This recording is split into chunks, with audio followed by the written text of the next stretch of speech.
Last year, Furia's main roster won a total of 3 maps. That is not an exaggeration. 3 maps and no games over the course of an entire VCT season with their main roster.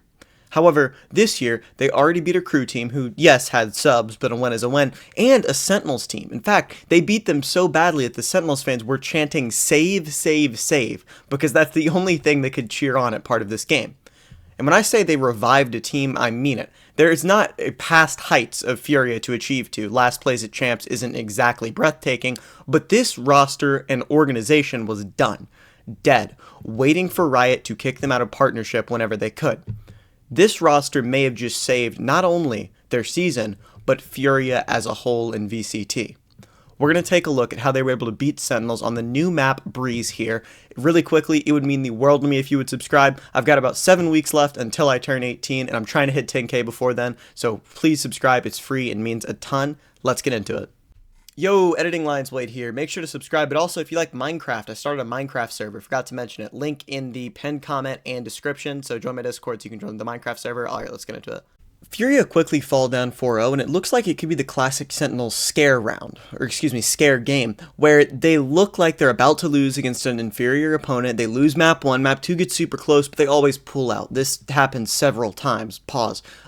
But it actually wasn't, and I love it here. Really quickly, though, I do want to ask you guys, what orgs do you think are good in VCT? I know that there are some teams that are thought of as like good teams and bad teams. What organizations do you think are really good? Give me like your top 3 in the comments below, please. I really liked listening and hearing your guys' thoughts on the elite players of VCT. Anyways, right here, I love how they play this so slowly, right? They're willing to give the op to Koala. He's an elite opper. He's currently the #1 player in VLR rating over 100 rounds, and he does that in large part due to his skill with the operator on defense. They're allowing him to use it on attack, and then the biggest thing here is Furia don't panic when Artson dies here, right? They don't immediately go, okay, we need to speed A super fast, go, go, go. We don't have smokes, we have to use the Viper. No, they're willing to say, okay, let's wait. We still have time. We don't need to panic. Let's see if we can get something going as they fake towards A, see if maybe Koala Noob can get a pick with the op, see if Nerve can get someone A main, and they wait, they fake this A pressure, so that then on B, they're able to get these 2 players in.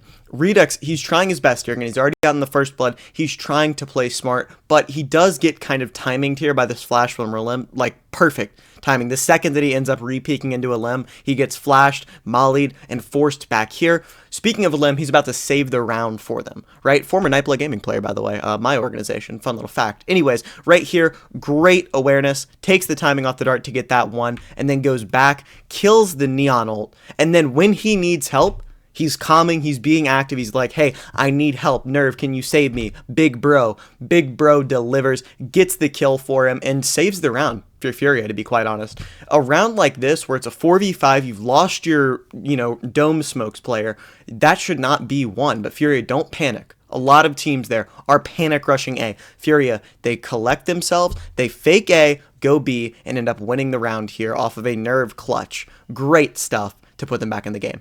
And I absolutely love what Furia do here. They completely switch up the pace. Keep in mind, this is around 3 of them don't have rifles. They do have the Bladestorm for Koala Noob, but 2 of them have pretty subpar weapons here, right? They immediately not only switch up the pace, but they come into this round with confidence, saying, hey, we're going to invest our Yoru ult so we can try and combo with Sovolt. We're coming in this round to win. Right?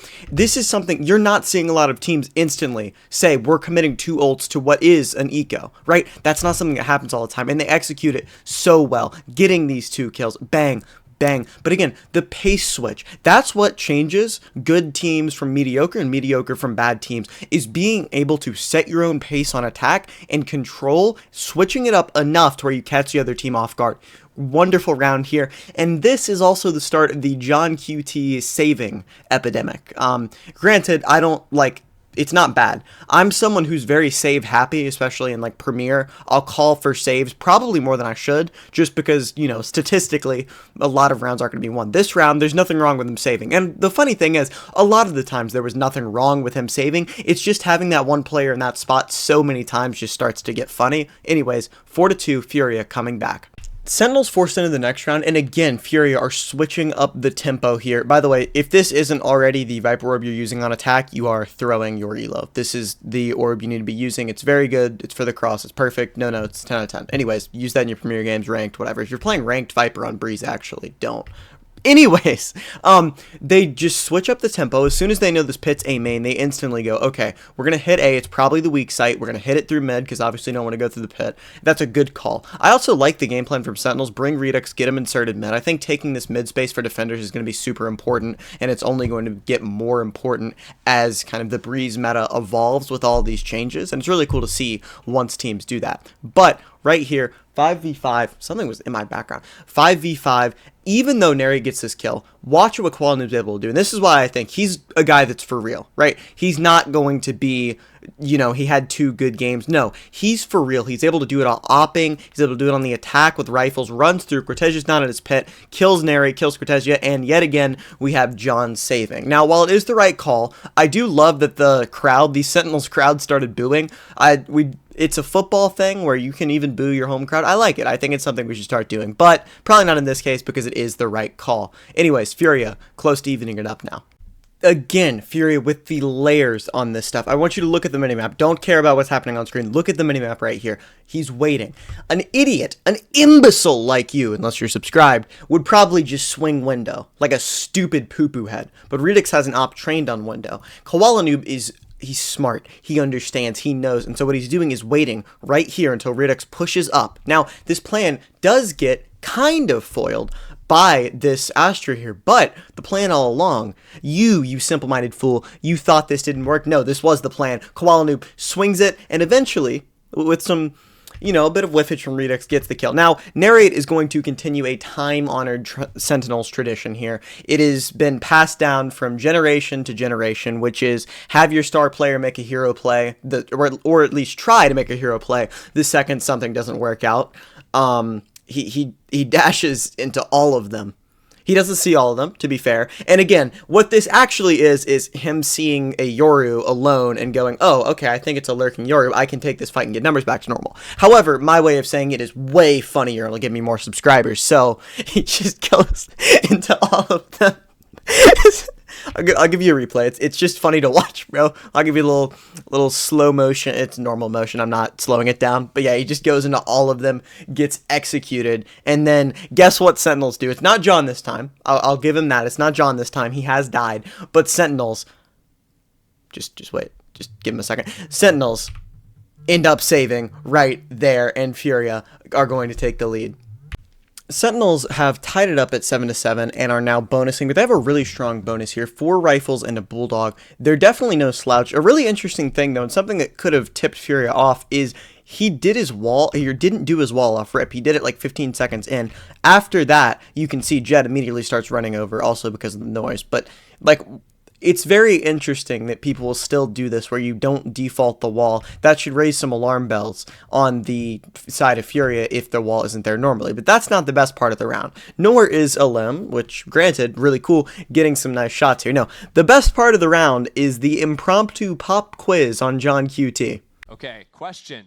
Everyone in the building, is John going to play the round out? A lot of no's. Wow. Is he going to save? Is he going to die? Do you want him to live? Mixed reaction there, guys. Come on. He's planting the spike. That's a good start. Sentinels force up into the next round, but they were countered by a masterful game plan here by Furia. If you'll watch, they're trying to head up towards B, and yet again, Neri ends up. The dog, I don't think it sees Jet here. I'm going to be perfectly honest. I don't think the dog saw Jet. I think it just saw Yoru. And so Narrate goes, okay, it's a 1v1. I can take this, but it's not. Yet again, slides into a little more than he bargained for, although there it was just a limb shutting him down. EU kills 2 more, and the round is effectively over. Meaning it's going to be 7-10 because of ecos and yada yada yada before they could really do anything about it. They do try and force the comeback, though, but it doesn't work out in the end, and we're going to take a look at that. Now, Sentinels, with the game on the line here, do a really quick B execute, and at first, it looks like it's going to go well, honestly. Narrate, able to get 2 kills, able to get them numbers, but they are going to have a hero here, right? Furia, don't get me wrong, they are a great team all around, and they need to be thought of as such, but Koala Noob has been the X factor in so many rounds. I may be a little biased, I love seeing just great Jet players play the game, and man, is he a great Jet player here.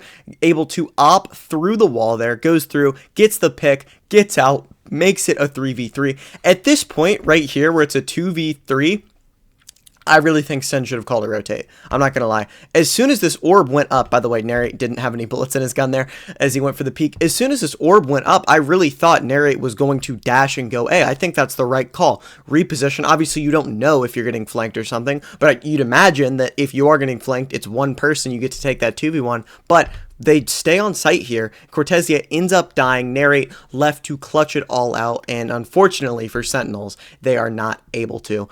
In conclusion, though, this Furia team is for real and definitely need to be treated as such. Make sure to watch one of these videos on the screen right here if you like my content. It's YouTube's recommended to you, so you hopefully will like it. Make sure to like and subscribe. It would mean a lot, and I'll see you guys next time. Peace.